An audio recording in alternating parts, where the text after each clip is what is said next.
بسم اللہ الرحمن الرحیم۔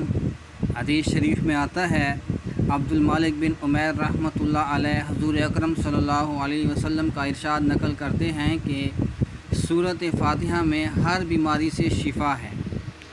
اس حدیث کی تشریح میں یہ ہے کہ سورۃ الفاتحہ کے بہت سارے فضائل حدیث میں آئے ہیں، اور ایک حدیث میں یہ بھی آیا ہے کہ ایک صحابی رسول صلی اللہ علیہ وسلم نماز پڑھتے تھے۔ آپ صلی اللہ علیہ وسلم نے ان کو بلایا۔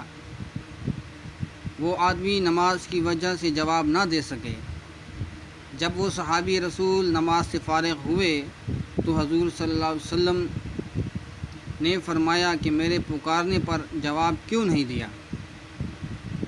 تو اس صحابی رسول نے نماز کا عذر کیا۔ حضور صلی اللہ علیہ وسلم نے فرمایا، قرآن شریف کی یہ آیت آپ نے نہیں پڑھی؟ یا ایھا الذین آمنوا استجیبوا للہ وللرسول اذا دعاکم۔ اے ایمان والو، اللہ اور اس کے رسول کی پکار کا جواب دو جب بھی وہ تم کو بلاویں۔ پھر حضور صلی اللہ علیہ وسلم نے ان کو ارشاد فرمایا کہ تجھے قرآن شریف کی سب سے بڑی سورت یعنی سب سے افضل بتلاؤں؟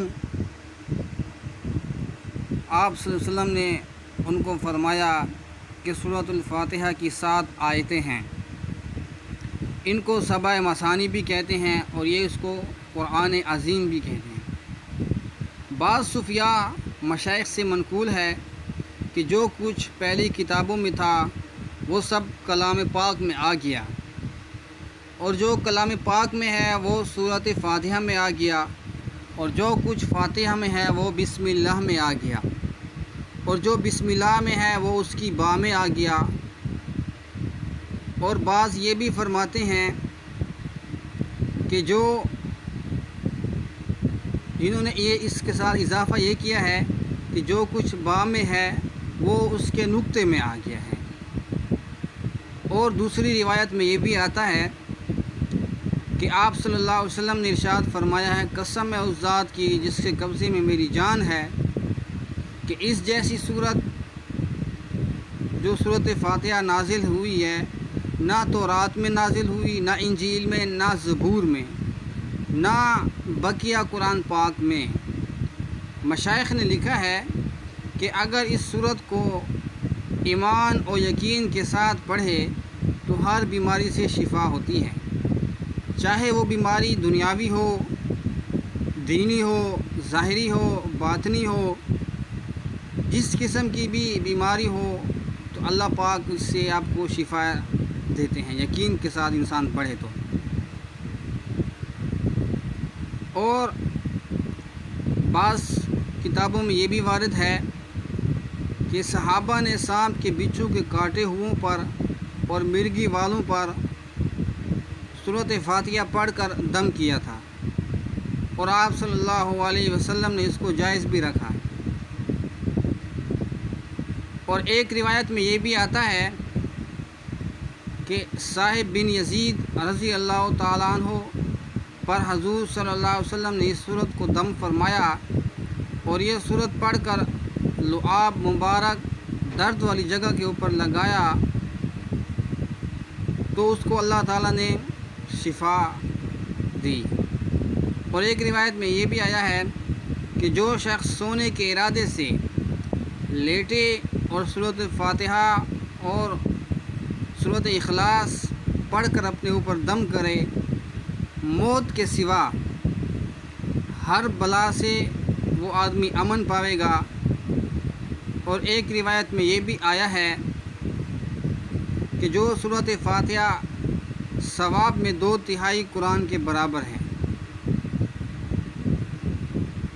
مزید ایک اور روایت میں یہ بھی آیا ہے کہ سورۃ الفاتحہ عرش کے خاص خزانے سے مجھ کو 4 چیزیں ملی ہیں، اور کوئی اس خزانے سے کسی کو بھی نہیں ملی ہے۔ نمبر 1 ان میں سے سورۃ فاتحہ ہے، نمبر 2 آیت الکرسی ہے، نمبر 3 سورۃ بقرہ کی آخری آیات ہیں، اور نمبر 4 سورۃ کوثر ہے۔ حضرت حسن بصری رحمۃ اللہ علیہ حضور صلی اللہ علیہ وسلم کا قول نقل کرتے ہیں کہ جس نے سورۃ فاتحہ کو پڑھا اس نے گویا تورات، انجیل، زبور اور قرآن شریف کو پڑھا۔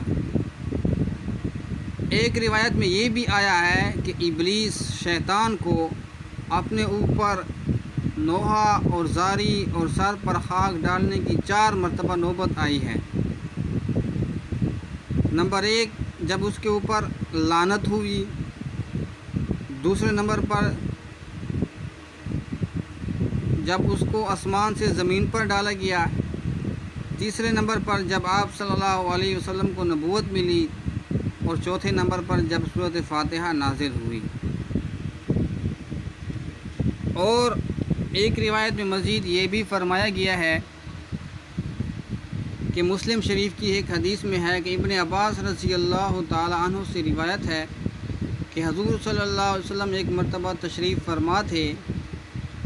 حضور صلی اللہ علیہ وسلم نے فرمایا کہ آسمان کا ایک دروازہ آج کھلا ہے جو آج سے قبل کبھی نہیں کھلا تھا، پھر اس میں سے ایک فرشتہ نازل ہوتا ہے۔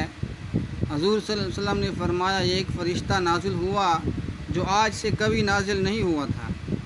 پھر اس فرشتے نے عرض کیا کہ 2 نوروں کی بشارت لیجئے جو آپ سے قبل پہلے کسی کو نہیں دی گئی، ایک سورۃ فاتحہ ہے، دوسرا سورۃ بقرہ کی آخری آیات یا آخری رکوع۔ ان کو نور اس لیے فرمایا کہ قیامت کے دن اپنے پڑھنے والے کے آگے آگے چلیں گے۔